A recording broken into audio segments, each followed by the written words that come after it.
know it. You fucking mark. Listen, get it. Hard down, bro.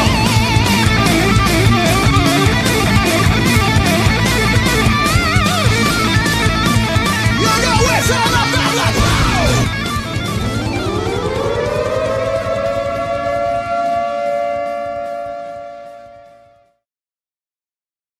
Oh my gosh, ladies and gentlemen, Tony Khan just couldn't give us 3 good AEW Dynamites in a row.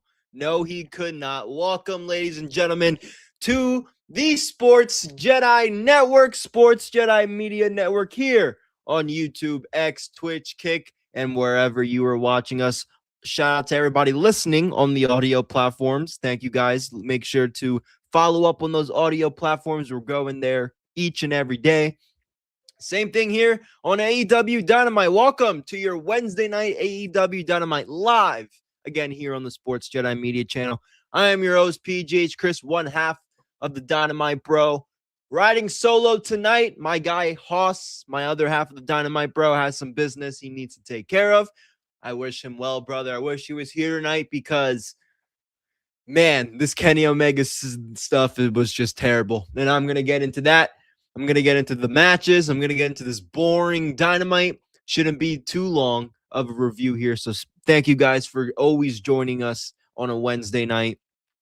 Immediately following AEW Dynamite, you guys know the Sports Jedi Network is, of course, always, each and every day sponsored by Dude Wipes. Make sure you use text Dude Save 20 to 59463 and we'll send you a code for 20% off your order. Make sure you keep yourself fresh. Dude Wipes in the Sports Jedi Network, always wiping out the competition, with that hot summer day, as well as Blackout Coffee. Make sure you go to Blackout Coffee, use promo code Sports Jedi 20, code Rumble to save yourself 20% off the Blackout Coffee. And you guys know PGH Chris TV, as well as the Sports Jedi Network on Wednesday nights, is, of course, sponsored by G Fuel, the #1 gaming drink in the country. Guys, you guys all drink Ghost. You guys all drink fucking C4s. You know who started all that trend? It was G Fuel. And we will hear from them later on in the program as a thank you for supporting PGH Chris TV and the Sports Jedi Network. Dynamite, ladies and gentlemen, live from Boston, Massachusetts. They were in a little music hall there. Again, the venue looked nice on TV. It didn't feel like a big show, but the venue looked nice. I mean, it was only a few thousand people, maybe 3,000 people just above or maybe just under. So it looked nice on TV. But again, we had 2 strong Dynamites in a row, and this Dynamite just did not hit. This was another Dynamite of just match after match after match after fucking match. That's all this Dynamite was. And ladies and gentlemen, I am sick of it. I am sick of these Dynamites. But hey, we had our 2 weeks of fun. 2 weeks is enough. Oh, boy. Before we get into the first match, they had this backstage vignette or this backstage segment to start off the show of Will Ospreay punching some fucking bag. And, Daniel Garcia and Yuta are the 2 tough guys back there telling Ospreay about him putting on the patch, yada, yada. It's all bullshit. And I will tell you why it's all bullshit when we get to the Kenny Omega portion of the review. But let's start off with the first match. Yes, they started off with a match, a meaningless match for the AEW Tag Team Championships. It was Christian Cage and Adam Copeland, taking on the team of Daniel Garcia and Wheeler Yuta, the 2 most boring Death Riders in the entire group. What have they done to earn themselves an AEW Tag Team title shot? I want somebody in the chat, somebody in the comment section, somebody wherever you're listening this to tell me what the fuck Wheeler Yuta and Daniel Garcia have done to earn a title shot. It was a fine match. Again, Adam Copeland comes out to his theme, and the crowd just goes crazy, singing Metalingus after the song ends. It was fun. It was a fun show. It was a fun entrance, excuse me, and it was an okay match. But after the match is really where the interesting stuff kind of happens. Right after the match, the dogs come out. Clark Connors and David Finlay come out. David Finlay has the shillelagh. He's attacking Christian Cage, and Adam Copeland comes out. The Bang Bang, well, the Death or the whatever, the Bang Bang Gang come out, because again, you got to remember Garcia and Yuta are still in the ring. Bang Bang Bang Gang comes out. They all clear the ring. They have their brawl, and then Juice Robinson or Jay White gets in the middle of the ring, stops David Finlay from getting the shillelagh, and we get that thing. Whatever they get that, we get that face off. David Finlay gets out of the ring. Yada yada. There's still some tension there between Jay White and Christian Cage that might be solved at Redemption, maybe before. We're not sure yet. At least I didn't see anything promoted or announced. Maybe I just wasn't paying attention, because this show was, I'm going to steal somebody's gimmick here for 1 second, boring. Look, I'm excited to see Jay White and David Finlay. You know, our good friend Marie Shadows over on the Square Circle podcast, Tape Studies, she told me, you know, we communicate a little bit, because she still educates me a little bit about the New Japan portion of the AEW stuff. So when she tells me, hey, you know, she told me, and she's not the biggest AEW fan, but she says, hey, she says, I believe that David Finlay and Jay White can go out there and tell a good story. It's time for that. He returned. Great. We heard him for the first time. Great. Now we got this. Great. I'm not so confident right now, and I'll tell you why. Because we still have this thing with Christian Cage, and I don't know how that's going to play out, considering the fact that Christian Cage has problems with Jay White and David Finlay, and now Jay White and David Finlay have problems with each other. Are they going to have a triple threat match? This was where a triple threat match makes sense. A lot of you people like to clown on me for liking triple threats when they make sense. The MJF shit does not make sense anymore. I do not want to see it. I wanted to see it earlier, but it doesn't make sense. This would make sense in a triple threat aspect, considering, I don't know, all three of them hate each other. Other than that, I don't give a shit. That's what I want to see happen. If we're not getting a triple threat, I want to see David Finlay versus Jay White at Wembley. Maybe Jay White versus Christian Cage.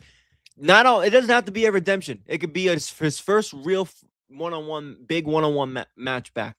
Jay White versus Christian Cage on a big Dynamite show. So we'll see, but that was the first match, and we will move on to something I don't understand. I do not understand this match between Andrade and Jake Doyle. So the circumstances for this match is Andrade has to beat Jake Doyle in order for him to challenge Kyle Fletcher for the international title that he beat off to Ketchna last week at Beach Break in Clearwater. Now, a couple things I have problems with. A, we're going to talk about it later, but Kyle Fletcher had a match early on for the international championship. Takeshita comes out. Why the fuck is Kyle Fletcher out there having a match? A, he should have been on commentary for this match. B, this is stupid that Andrade has to go through this for a mid-card champ, not even a mid-card champion, a low-tier mid-card championship. Andrade has to go to the heels and hurdles of defeating Jake Doyle, while Sammy Guevara comes out of nowhere. You know, you guys still remember him? Does anybody remember Sammy Guevara? I do. Sammy Guevara comes out of nowhere and gets a fucking championship match on a random Saturday against Darby Allin. A world championship match. But Andrade has to go to the through the loops, through the trenches of defeating Jake Doyle. This is where I wish I had my other half of the Dynamite Bro to tell me, how the fuck does this make any sense? Again, another fine match. But well, we have Takeshita wanting his rematch. Andrade had to do this to get him an international championship match. This is a scenario where I don't want a fucking triple threat. So what are we doing? Why? Tony, this booking is so out of place. And I'm going to talk about it too, but you have these people challenging for multiple championships. You have people involved in multiple storylines. You have Andrade involved in this. You have Kevin Knight involved in being the TNT champion and defending it and feuding with Darby, but still wanting to go after the world championship after losing it twice. And we're still trying to, and people want me to say, oh, Chris, just let the stories play out. What stories? There's nothing there.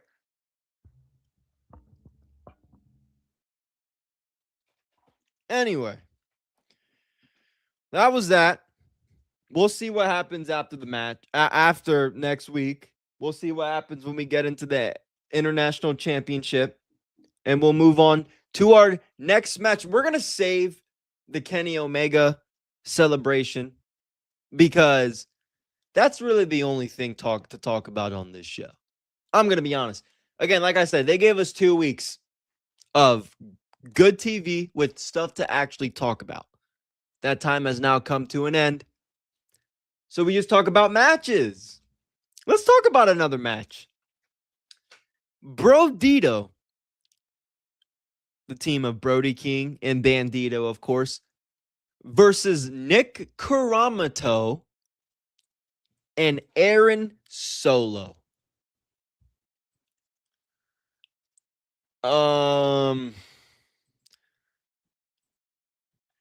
Who? Who the fuck is that guy? Probably should have been playing McGregor after last weekend. But who the fuck? This was the third match on the card against two jobbers. And I don't give a shit to see Brodito again as a tag team. So we'll move on to a match that I was just talking about. I don't understand why Kyle Fletcher is even here. Kyle Fletcher versus Commander. It was a fine match. I have no real issue with the match itself. I thought the match was a little too long. Takeshita comes out again, like I mentioned, to come out to attack. Again, this is where I talk about with this. Is Kyle Fletcher going to be feuding with Andrade? Is Kyle Fletcher going to be feuding with Takeshita again? This is where I don't understand the booking. This is why I do this show. This is why I stay up after the show. I like to talk about the booking. I don't give a fuck. What am I going to talk about matches for? Oh, Takeshita or Kyle Fletcher hit Yachty Commander with an elbow to the head and they went up the top rope. That shit's lame. Because that's all this company does on Dynamite. I want purpose on why I'm watching what I'm watching. I had no purpose on watching Commander versus Kyle Fletcher tonight. Zero.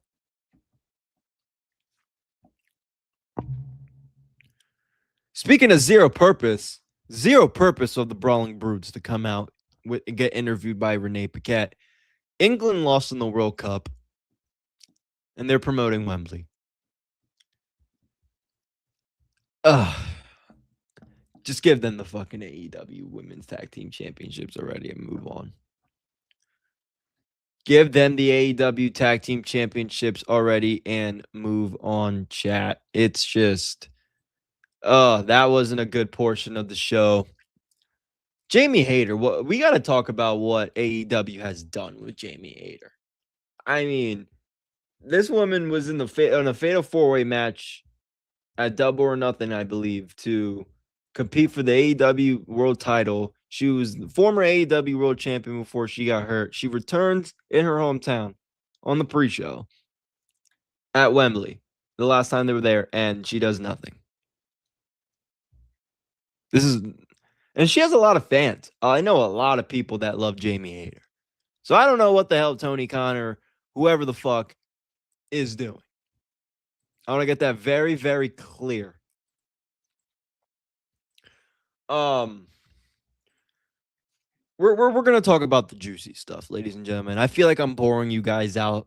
Not much to talk about here with match after match after match. And I don't have my other half of the Dynamite Bro tonight. We're gonna hear from G Fuel. We're gonna hear from the official sponsor of Wednesday nights of your Dynamite reviews, all of your AEW reviews. We're gonna hear from G Fuel, and then we're gonna talk about this awful Kenny Omega celebration. Take us away, Tom Hannafin. All right, before we keep this energy going, shout out to the sponsor of tonight's stream, G Fuel Energy.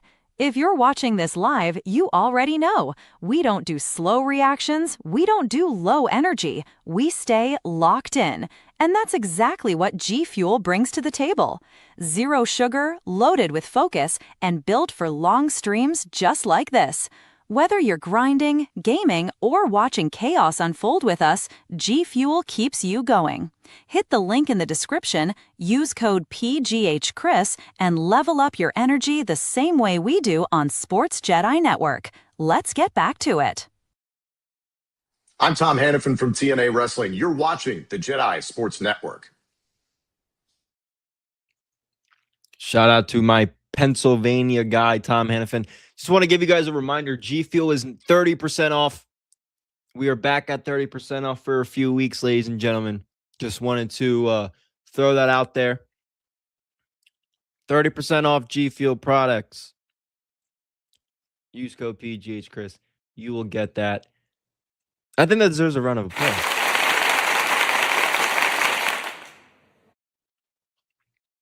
Shout out to the famous Davis, because I actually heard him do that before and I felt like doing that. But let's talk about the juicy stuff. Kenny Omega and his world title celebration. Okay. He comes out there. The Bucks are there. They're glazing Kenny Omega. Kenny Omega saying, okay, I never thought I would have the AEW World Championship again. Yeah, neither did we. Kenny Omega starts yapping.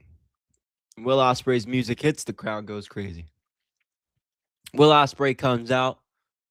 Will Ospreay was glazing Kenny Omega the entire time. Oh, Kenny Omega is the reason why I'm in AEW. Oh, Kenny Omega is the reason why. Or Kenny Omega with the AEW World Championship just feels right. He's the best wrestler in the world. He said one thing in his entire promo, the entire time Will Ospreay was out there. And ladies and gentlemen, this is, again, I cannot wait to talk about this on Saturday. The story with Kenny Omega and Will Ospreay. Will Ospreay said it in this quote. He said, let's show everyone this is where the best wrestle at Wembley. Or he said, at Wembley, let's show everyone this is where the best wrestle. Ladies and gentlemen, that is your story going into All In. Who can out wrestle the other? Let's show everybody that AEW is where the best wrestle.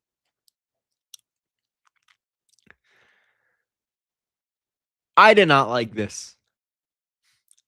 I talk about this with the other company because this is a pro wrestling problem. I'm gonna use the comparison because this is happening in all of professional wrestling, and I'm fucking sick of it. We have babyface versus babyface in your night one main event, Roman Reigns and Punk, or Roman Reigns and Seth. You have another match, babyface versus babyface, for your world title match. Main event of night 2. CM Punk and Cody Rhodes. And now, here in AEW, you have two of the biggest baby faces in the company's history. And you took out the biggest heel in the business out of your main event. And it will be two baby faces in AEW for the AEW World Championship.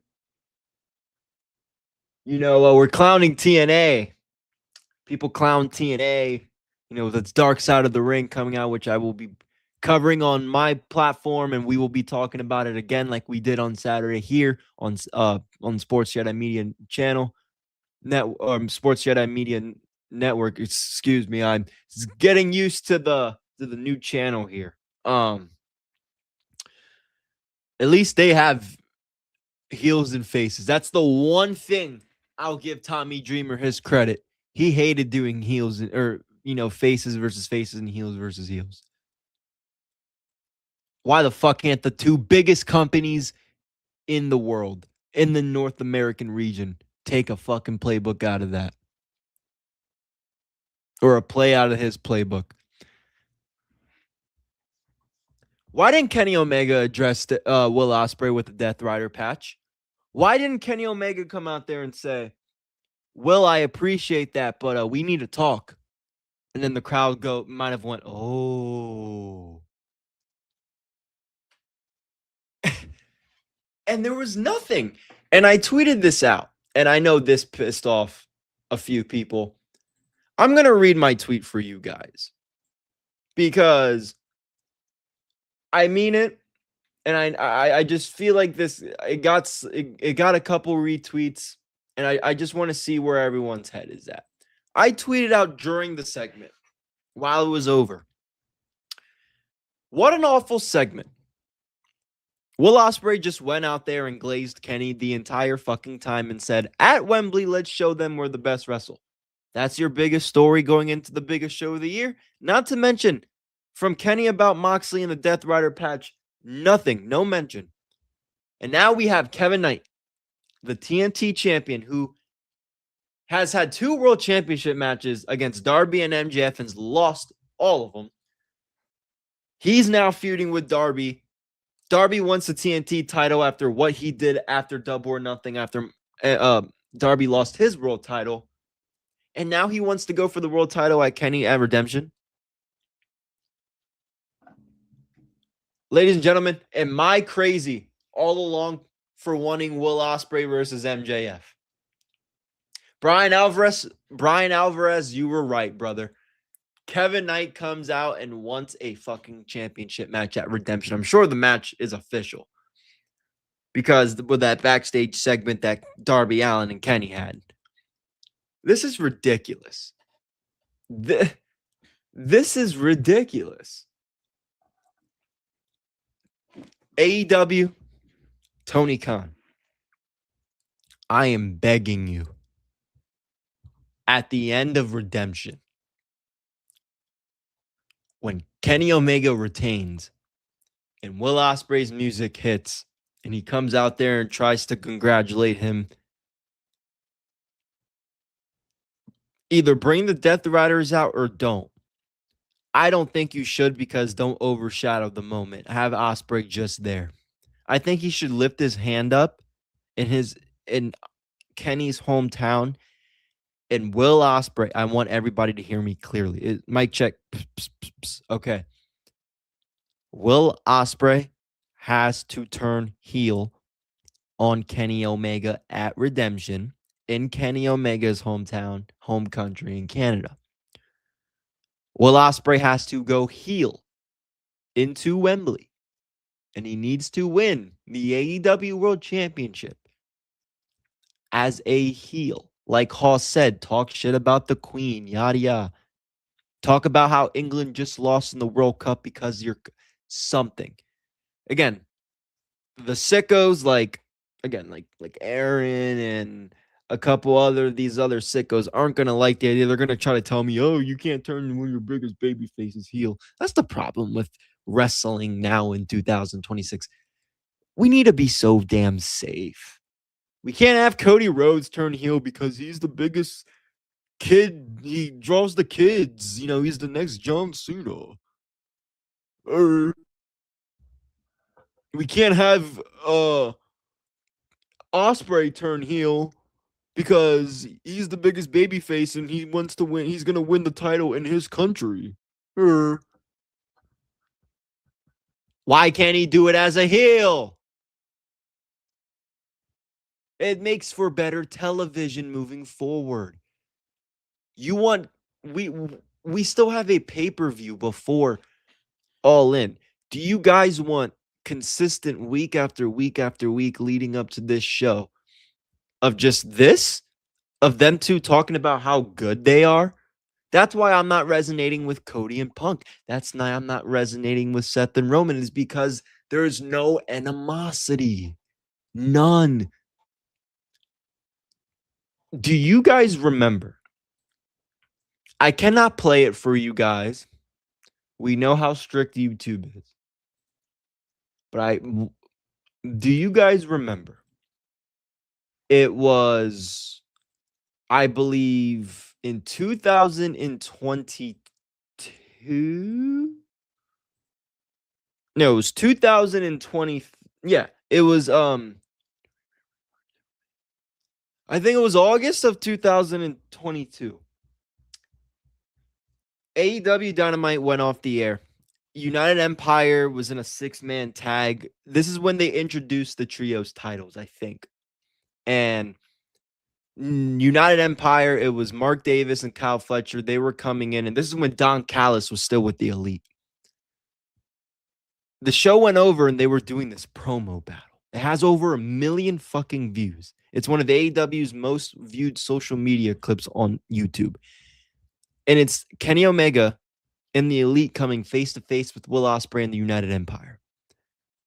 And Will Ospreay is talking his shit.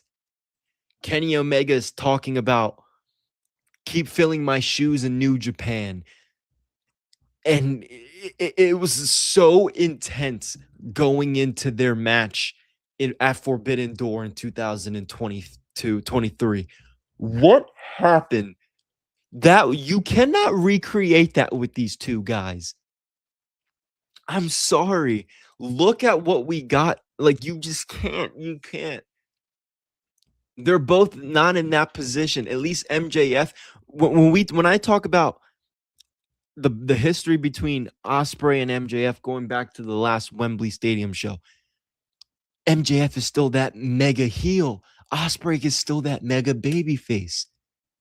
Guys, this is why I don't understand why MJF isn't in the main event. I don't understand.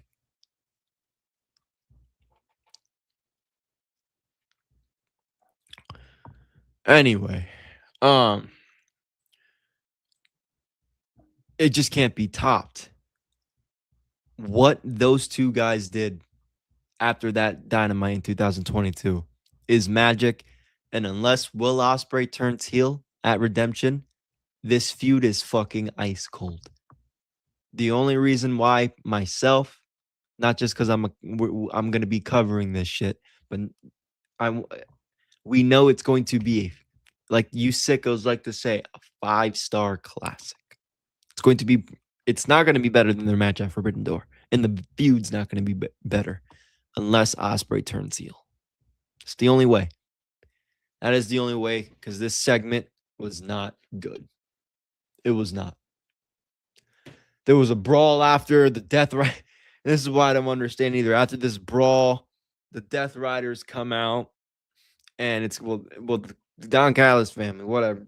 Death Riders come out to the aid of Kenny Omega and Will Ospreay, which again, the Death Riders coming out to save Kenny Omega and Will Ospreay from the heels. But Yuta and Garcia were just the heels earlier. This is the same situation I complained about a few weeks ago, so I'm not even going to scream and yell about that. The Death Riders are fucking stupid. I cannot be any more clear. The Death Riders are the lamest storyline in professional wrestling. Moving on, because I'm sure you guys do too. Not a good segment. We need something better. We need something better. Before we talk about the last two matches, I want to see for you guys, is there any collision? We will do a collision preview. So I do see some collision matches, and there are some. Oh, Andrade. Okay. First off, let me say something real quick. So Andrade, the story was Andrade needed. See, this is where I get confused with these damn international and national titles. So Andrade, I still mean what I said about it, but Andrade isn't going for Fletcher's international title. He was going for Mark Davis's national title. So I apologize. I apologize. That wasn't the correct information. But you can't have a championship, the national title, the international title. Fuck you. Anyway, that's my apologies. Collision preview. TBS champion Akira Shida will be defending the title against Queen Aminata. I think that's it. I think that's it for AEW Collision preview. Just one match. And that's what it was. Okay. That's what it is. Akira Shida versus Queen Aminata for the AEW TBS Women's Champ. Okay, cool. All right. Moving on. Back to Dynamite tonight. This is bullshit. You had Darby Allin versus Brian Cage in a match where, okay, it was a Darby Allin match against Brian Cage. You should already know what was going to happen. Darby Allin getting thrown over the ring, yada yada. This is where I can't take AEW serious sometimes, even though I am a low-key sicko, because it is my favorite promotion right now. You're going to tell me that Darby Allin is gonna even put up a fight against Brian Cage, let alone beat him with coffin drops? A move that all he does is just jump on his back and hit him in his stomach. You think that's gonna seriously hurt Brian Cage?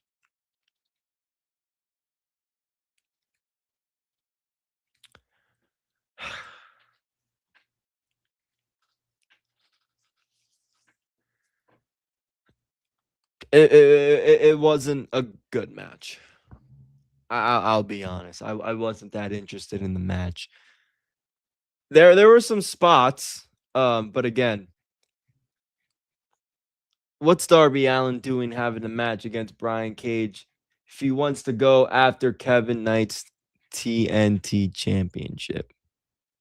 And now Speedball Bailey's getting involved with Kevin Knight in the TNT Championship. It's just, I don't understand. Darby hit the coffin drop on the floor. That was a spot, but since we're talking about the spots, Brian Cage had him in like a world's strongest slam type of thing, and then he put him like a F5, and he did like that, and he did like a circle F5, and Darby just face planted. He did a springboard dive that, again, so how come he does a springboard dive? His head lands on Brian Cage's stomach and he gets knocked out, but coffin drops defeat Brian Cage. Okay. What else happened? Brian Cage, he again threw him on the ramp outside of the ring. Ultimately, Darby won. So we'll see what's next for Darby. We know it's probably the TBNT title, but we got to see, because I guess TNT champion's fighting the world champion. So, quick note, Jericho's bringing back the Painmaker for his match at Redemption in his home country against Tommaso Ciampa. So that should be something to look forward to. I don't hate that. A little throwback there. Let's talk about our main event, which wasn't a good main event. I don't know why they chose this match the main event. I'm going to be honest. You should have had I would have done Brian Cage and Darby. as the main event over this shit.